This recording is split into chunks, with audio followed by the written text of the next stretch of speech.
So I'm gonna try and move around because this is blocking the entirety of me. Got it. Okay, good. So we're gonna talk about the defending the impossible, Internet of Medical Things, blah, blah, blah. And just so you all know, I have a subtitle for this text. Consider yourself officially rickrolled. Never gonna give you up, the data, and never gonna let you down, the patients. A little bit about me. I am the executive director of the Biohacking Village at DEF CON.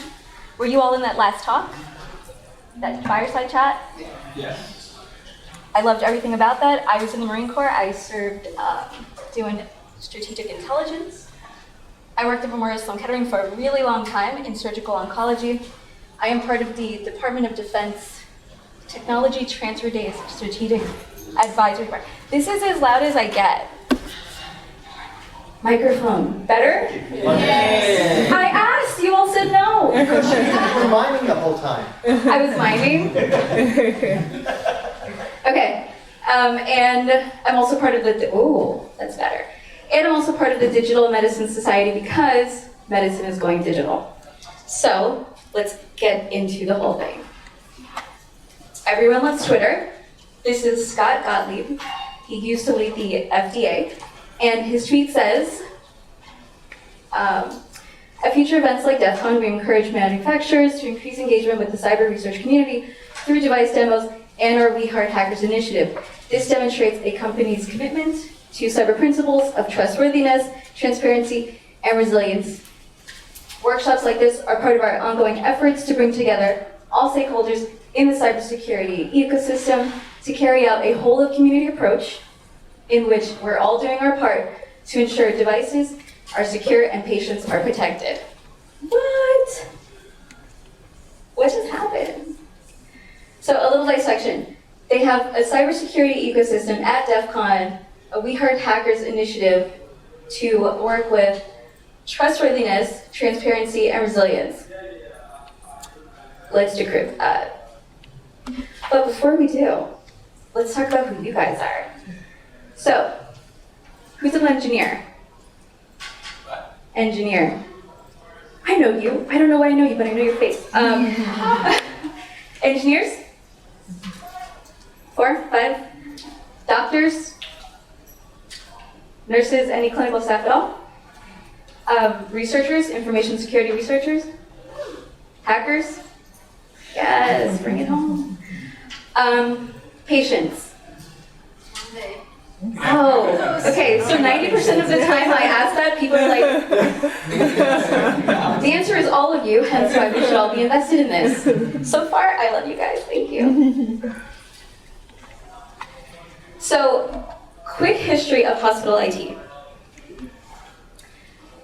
We all remember Bio 101. We all have the different systems, they all work together to create the humans so that you can function and do all of the things. Same thing happens with the ecosystem of medical IT. The patient is in the middle, and then we have all of these other people outside of that to make sure that the patient is good to go. Their devices, they're taken care of. So I think I did my slides wrong. Okay, boom, let's do this. When you go to the doctor, they take all of this information from you, right? Your name, your address, all this other stuff. How much money do you lose if you lose your credit card? Nothing. Okay. It's a credit card. It's liability. Right. So $500, you can get it back from your banker, whatever the case may be. You report it, you get a new one the next day. But this is a lot of information about you. How often do you get this back if you call in and say, guys, my information is MIA'd? 0% of the time. So there's a lot of things that need to be collected, and there's also a lot of things that need to be protected. So this is where we come in and start helping. So are we all familiar with DEF CON? Yes, yes, yes? Do I need to go through it? Good. Oh, I love you guys, for real. Okay, are you familiar with Biohacking Village? Anybody else? Okay, so DEF CON is the overarching conference, and then there's the smaller villages, right? So Biohacking Village focuses on biomedical technology, biomedical anything, hardware, security, software, hands-on prototyping.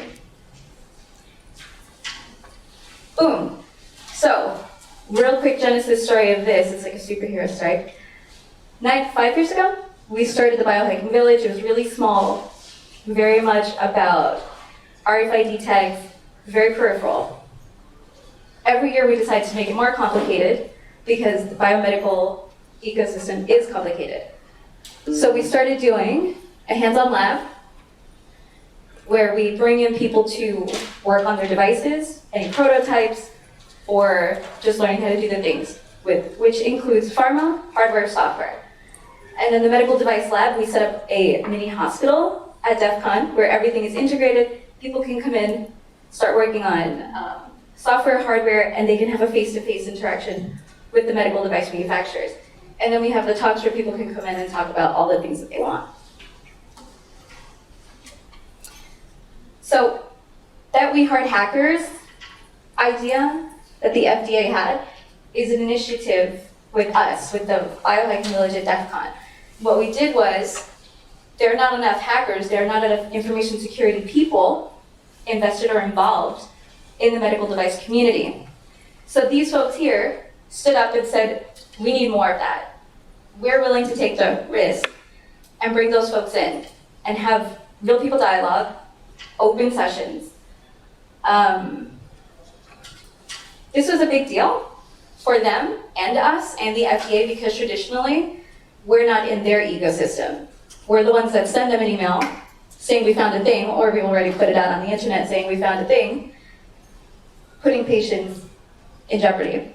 So this initiative will replace that with a safe space.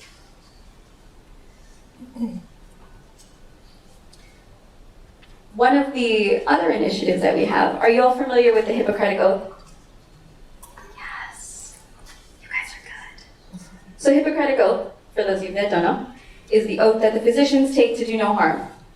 So the premise that we worked off of was, connected devices are also part of that. So we formulated this with I Am the Cavalry, another organization that helps with the medical device manufacturers, and said, beyond the physician, the medical device manufacturer needs to also take this oath because they're part of it. And a couple of them have. And in this paper, one of the other postulates is the medical system should also take the Hippocratic Oath, because if you had cells removed, those cells now belong to them. There's data inherently involved in what they're doing. So they have to now be able to protect you as a patient, as a human, and as data information. Does that make sense? Yes, no? So fun fact about the FDA, they came to their moment of understanding that things needed to be fixed in the medical ecosystem, and they've really improved over time, giving more open talks, more patients coming in, more medical device manufacturers, more hackers, a space where everybody can sit down, have that heart to heart, and talk about the real issues. So if you were in that other room over there for the 3 kernels in crisis, this is a big deal. This is a big deal for them because under normal circumstances, medical is very siloed, right? Does anybody know how EMRs and medical started?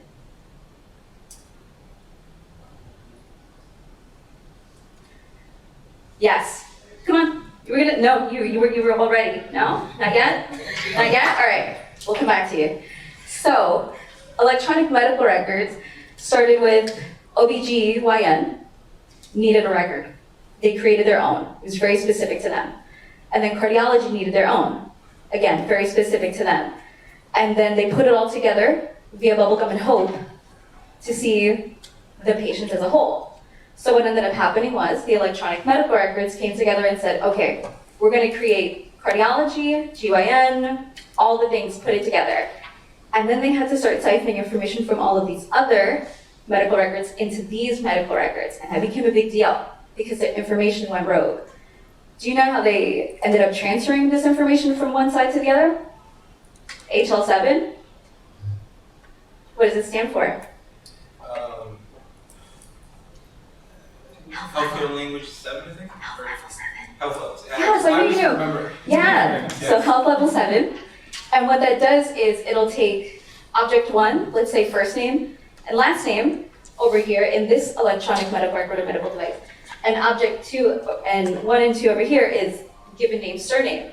And it'll match them up so that Nina, Nina, Ali, Ali match. That's a lot to do. That's a lot of work for contingency plans. So they're also working with a new interface called FIRE. Do you know what it means?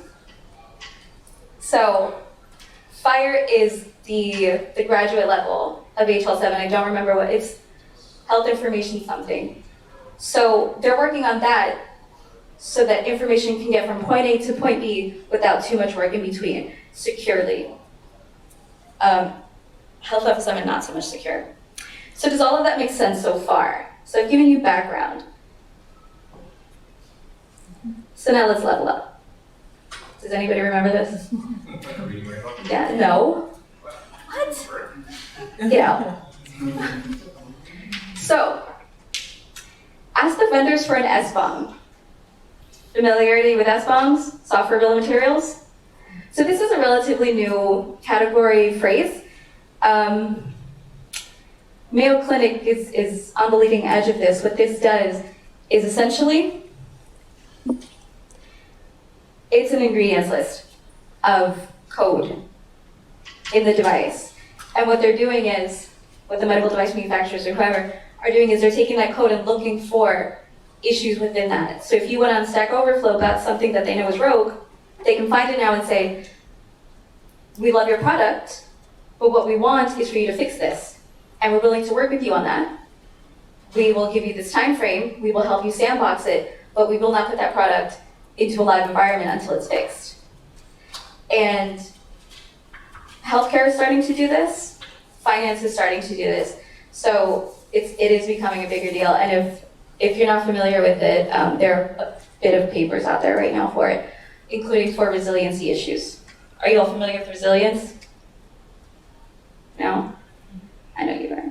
So resilience is that bare metal comeback. If something happened where the hospital completely went offline, what do you do? One of the questions that was brought up to me when I was talking this through with someone earlier was, why do you need a resilience plan for a hospital? They have a backup. But how do you take an organization that's a 24-hour organization for 365 days it's New York, right? They're usually full. How do you evacuate one of those? How do you do a physical evacuation? But more than that, what happens if the technology goes down? How do you ensure patient safety through all of that? What kind of resiliency plans do you have? And like the 3 kernels we're talking about, how do you test that in real time without hurting a patient?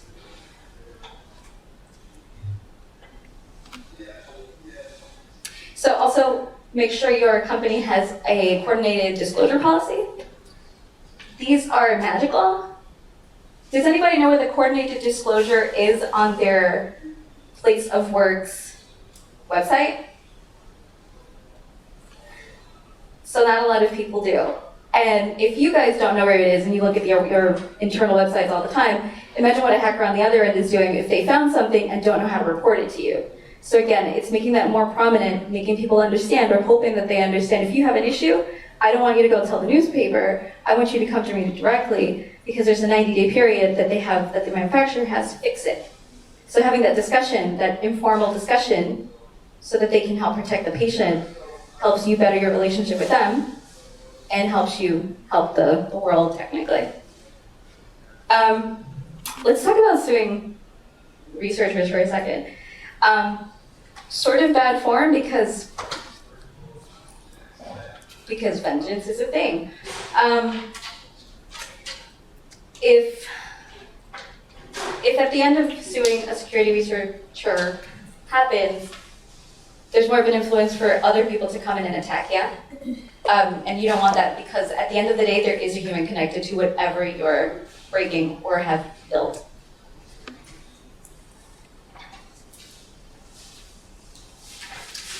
The FDA is also working on a SIMSAB, which is Security Medical, Cyber Medical Safety Analysis Board. This is physicians, cyber folk, hacker folk, government folk coming in, having a conversation and saying what will work, what needs to be done in the future, what's happening now. If there's an issue, how are we going to fix it? How can we start planning now for the future? So Does anybody know what this is? The picture? Ghostbusters. What's the name of the secretary for the Ghostbusters? Not Irma. So close. Tag that. I was at a pharma conference recently and Scott was giving a talk, Scott Gottlieb, and the major quote that I took away from his talk was, get money from Congress and then have them write it into legislation. Because once it's in the law, you have to do it. Fun fact, Obama put it into law. Obama put biohackery and industry research into law. So one of the other things that we do at the Biohacking Village with the prototyping is we help folks that are DIY scientists, DIY biologists, citizen scientists come in and talk about the sciences that they're working on. And because we work so closely with the government is there and they can then intake that information, that technology, help make it their own and do something with it. On this note, security in medical devices is a quality of life issue. It affects the bioeconomy and geopolitics because medicine is universal, human life is universal. So how you can get involved, if you wanted to get involved with this, is that's our wehearthacker.org. We send out emails on occasion for the Biohacking Village and Twitter. I talk really fast. I also have notes for stuff, so I am going to go back. But let's pause. Questions, comments, concerns. John Check. I am sorry for being late, but how is the Biohacking Village related to IoMT? Great question.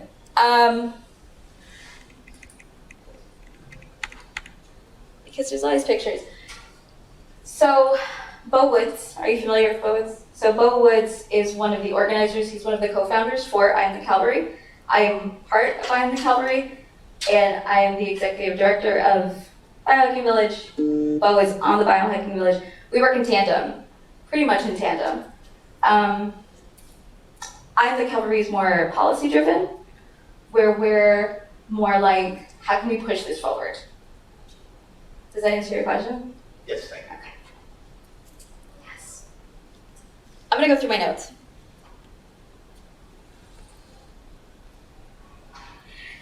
So one of the other parts for disclosure is, do you know how difficult it is to find a medical device just in the wild? eBay. eBay. Yeah, eBay is your friend. There's a really beautiful surgical device that I found online for $19,000 that it could be mine for $19,000. So those are real issues, right? If you think about hospitals, what do they do with their machines once they're done with them? eBay, clearly, right? There's not much they can do with those devices because they have a 10-year lifespan, and once they've reached that time span, the medical device manufacturers don't really want it back.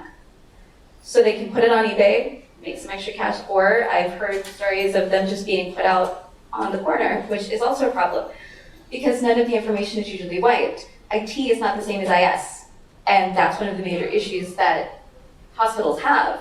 They're resource poor. So they have that one person on their IT team that's really good at SEC, so they make them the security person.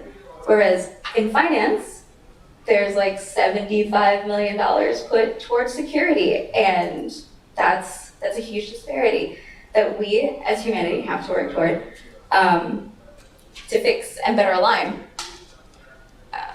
Also, let's do this. What's the major operating system that most of these devices are actually built on? Windows. Windows. But which version? R5. XP. XP. P. So that already is another problem. Those operating systems have been put into the ground, and we're still working from that premise.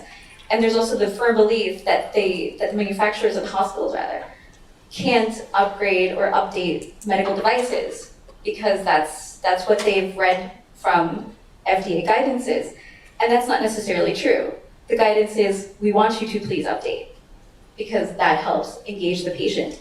but one of the other concerns is literacy. So you walk into the doctor, you have this suspicion, hope, that they know what they're talking about, they're gonna help you, they're gonna fix you, because that's what they're trained to do, because that's what you're there for. So for the physicians, it also becomes an issue of, do they understand the technology? How do they have that conversation with you, the patient, so that you can then do better to take care of yourself? On top of all of this, as patients, people that have these medical devices on them, specifically pacemakers and insulin pumps, have taken to working on their own. So they can watch if the pacemaker is sending out a signal, how much insulin is being given or taken. There have been incidents of, I don't want to say incidents, after a patient dies, they just take the piece of metal out of their body. There's no reverse engineering done on those. So there's not a lot of planning done when a patient has one to the x-ray of the patient or the device. And that's another item that has to be looked at. There's not a lot of threat modeling that has been done in medical so that we can figure out how to better assess starting point to end point and making this better. So I'm going to end on this because I think this is fascinatingly important. China has a really beautiful plan called One Belt, One Road, and they've started investing in a number of things, particularly one being healthcare, and they're data mining from all of the different areas in China to specifically say there's an outbreak of something here and it's related to this or whatever the case may be. And Saudi Arabia just put out a national transformation goals that also include healthcare. And their goal is that by 2030, the folks in that region will be better taken care of health-wise. The UN has put out sustainable goals. What nation, what have we done here to either interlace with those or to make healthcare better in general? We're still working on that. There's another goal, I can't remember what it's called, but there's about 10 nations that are putting themselves into a room with hackers, with doctors, with researchers, with physicians and patients to better determine what can be done within this ecosystem to get patients to a better place. And it's becoming an international, I don't want to say crisis, but it's becoming an international big deal so that nations can be together, have a consortium, and have one regulatory body of these folks to make better decisions.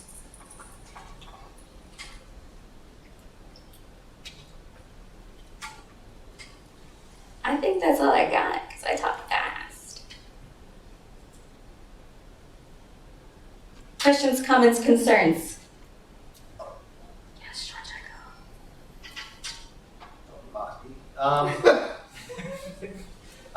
So with medical devices especially, is the FDA process for handling weaknesses in devices handled the same way as other types of bugs with an FDA recall? Are weaknesses handled the same as a recall? What do you mean weaknesses? So, for example, I used to work on ultrasound machines, and there was a calibration issue in European PAL format, and there was an FDA recall for anybody who was diagnosed in Europe using that machine. So, by the same token, if someone had hacked a machine and it was taken over, and they could determine when it started or when they found it, is there an FDA recall process that says were there any diagnoses on those machines for the time it was breached? So they do have to do disclosure for that. The medical device manufacturer does have to say a thing happened, something changed, and they have to do the incident response and reverse engineering to tell them what happened. And if it's something in mass, then the FDA will help them create a dialogue to get those things fixed. My I previous don't know why. my previous job, in pharma. We had a problem. I love pharma. We had a problem where a lot of specialized equipment, we call them instruments, Yeah. were made by a vendor that doesn't exist anymore. And so we're like locked on something Yeah. like Windows 2000 or Windows XP. Is that the same thing that hospitals experience? Yeah, perfect. So did you hear the question? So he's locked into a device, an instrument, because the organization went out of business. And that seems to happen quite a bit in healthcare. So what sadly normally will happen is if they know the organization is going out, they will bring somebody from that organization to work for them so that person can then do all of the upkeep. Okay. Because again, resource poor, they can't just walk out and say, I need all these new instruments because I can't afford these. This place went out of business. Let me ask you a question. If we consider just a regular web application or mobile application calls, there is like common threads like almost top 10, right? And usually there's approach of virtual patching. When there is a vulnerable app, you can, let's say, put a layer before that app, and if this app contains vulnerability, this layer, like application firewall or similar things, will protect legacy app from exposing this vulnerability, right? Is there any kind of similar concepts for medical devices overall in the healthcare industry? So you're talking about layering before everything else. So yes, they have that idea. Problem, not necessarily a problem, but contemplate the hospital you're in. There's so many different devices, and there's so many different things that they have to keep knowledge of. What operating system everything is on, and what updates have been patched. Some of these things you have to plug in to patch. You can't just patch it over Wi-Fi or Bluetooth. Do hospitals have the layering? Hospitals, But even in medical devices. Oh, the medical devices, yeah. So the medical devices have been much better at doing layering for security because now that it's an impetus from the FDA, they have to. But they're also not necessarily going back to the legacy devices because it's up to the hospital once purchased to create those layers in between. And do they have any, let's say, liability fines if they make mistake in their process? Do they have any liability fines? Liabilities or fines? In what? Fines or liabilities. If they fail to... Who is they? The hospital or the medical device manufacturer? The hospitals. So once the hospital owns it, it's on them. Do they have fines? I want to say no, because as long as there's no information that got leaked, they're okay. It's when information gets out that they start having to pay. And I think the price went up. I think it's like $100,000 per patient if information goes out.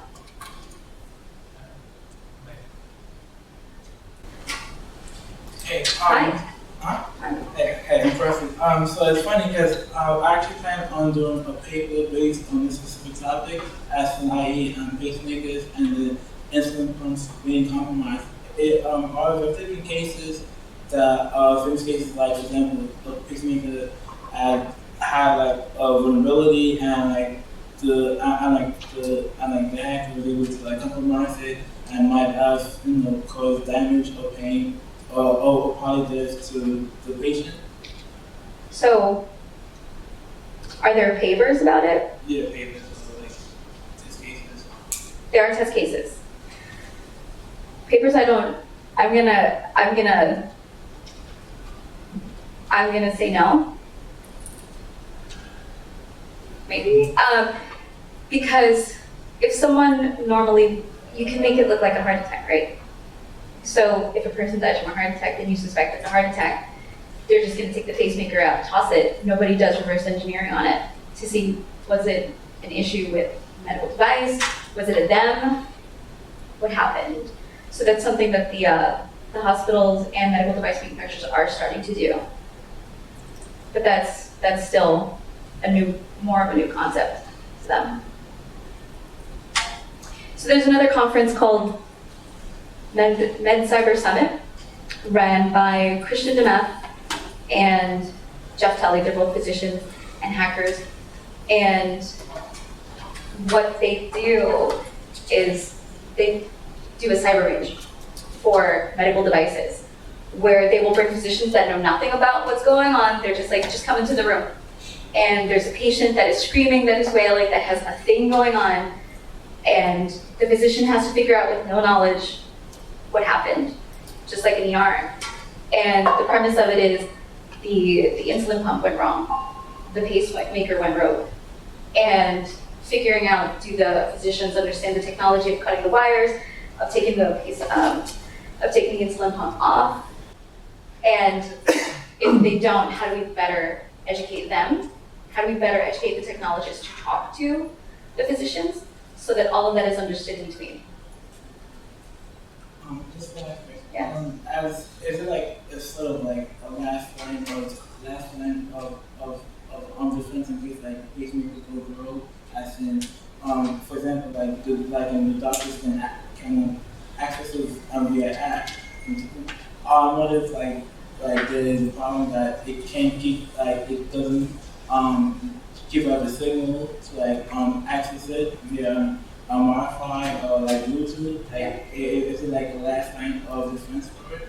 So if it doesn't go, as in it doesn't go past the normal heart rate, or it shuts off if it can't be accessed via app.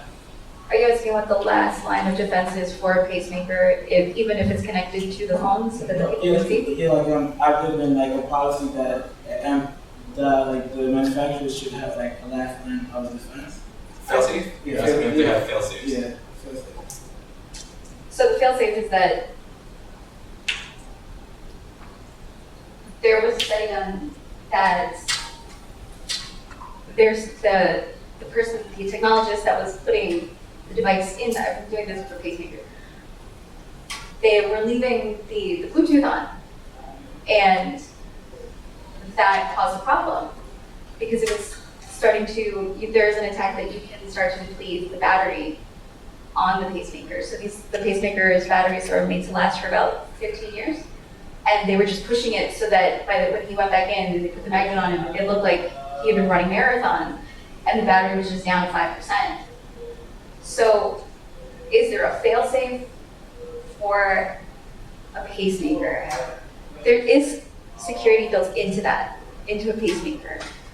The fail-safe would be creating the proper software code and security parameters around it, so that the patient can live well, and that when they go to their physician, the physician understands normal parameters. And as a sidebar, I have a friend in South Africa that has her own pacemaker, and she has an Apple Watch. She took the data from the Apple Watch and compared it to the data that was in her pacemaker, because she's a hacker and she pulled the data out. And she told the physician, these are not the same. There's something wrong, because I believe my Apple Watch more than I believe the pacemaker. And they did some research, and she does not have the right pacemaker for her condition.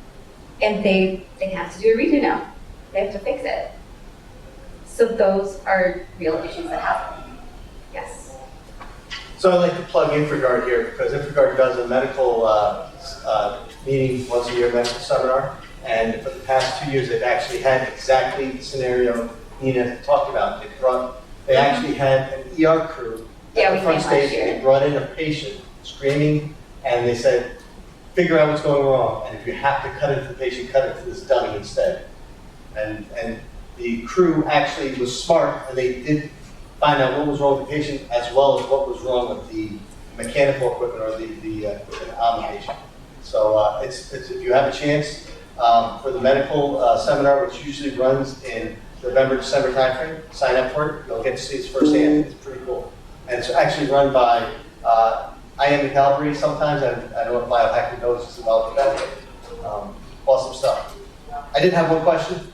How well do you work with the government regulations on security for devices. Because there used to be a group called DICAP, which is no longer in existence, but they were responsible for any medical device being bought by the government to be go through security reviews. And since DICAP is no longer, what's in its place? I don't think anything is misplaced, just from memory right now. The Calvary has a lot of ties with DHS and a lot of the other three-letter agencies, and they've been working a lot on policy for how to get things together. And one of the things that we wanted to do at the Biohacking Village was put all of them on a panel, because we as patients and hacker folk and security have concerns that they need to hear so that they can be on board with what we're doing and we can be on board with what they're doing, rather than have that chasm of they know stuff, we know stuff, nobody's talking.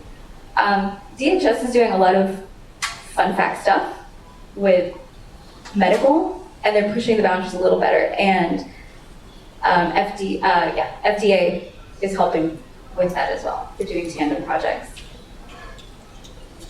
You're familiar with the MDS2 formalism? Do you think that's sufficient? Because I've seen a lot of them where honestly there's just garbage put into it in terms of like evaluating the security controls of that particular device.